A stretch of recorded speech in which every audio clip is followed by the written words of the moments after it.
Conquering Lake Ontario. In 490 BC, the Greek runner Philippides ran the 24 miles from Marathon to Athens to announce the Athenian victory. His endurance was so much admired that runners ever since have attempted to run similar long marathon distances. In the 20th century, however, long-distance swimming has also attracted attention and admiration.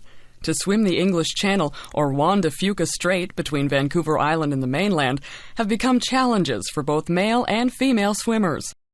In September 1954, some Canadian businessmen from Toronto offered veteran Californian champion Florence Chadwick $10,000 if she could swim Lake Ontario. They felt sure that such a feat would attract large crowds. Chadwick had swum the English Channel in both directions. However, no one, neither man nor woman, had crossed Lake Ontario. It was a 32-mile swim through cold water and difficult currents. Two other women also decided to take up the challenge. One, Winnie Roach Lausler, had also swum the English Channel. The other was a 16-year-old girl named Marilyn Bell.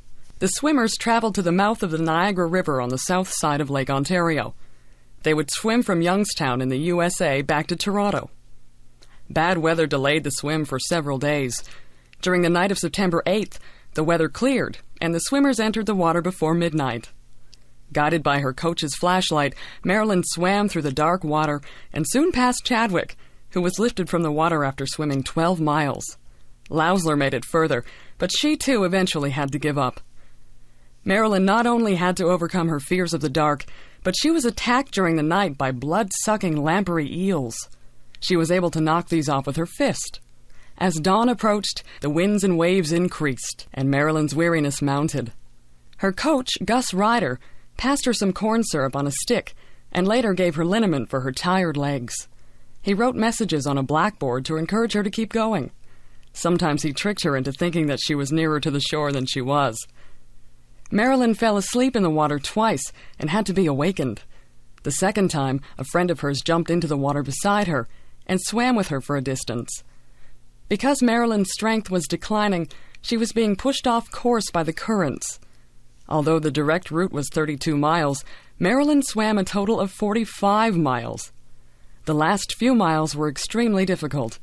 Marilyn's family and the lifeguards felt that she should be taken out of the water, but her coach threatened to quit as her coach if the swimmer gave up. It was getting dark again, and the swimmer was barely conscious as she approached the shore. Thousands of people lined the shore, hoping to touch her or get a picture of her. Marilyn's supporters had to push the crowds back so they wouldn't stop her from touching the shore. Finally, after 21 hours in the water, Marilyn reached land. The exhausted girl was rushed to an ambulance.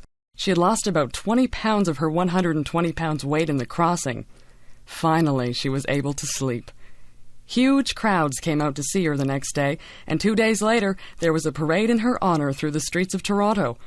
Everyone admired the courage and endurance of the 16-year-old girl who became the first person to swim across Lake Ontario.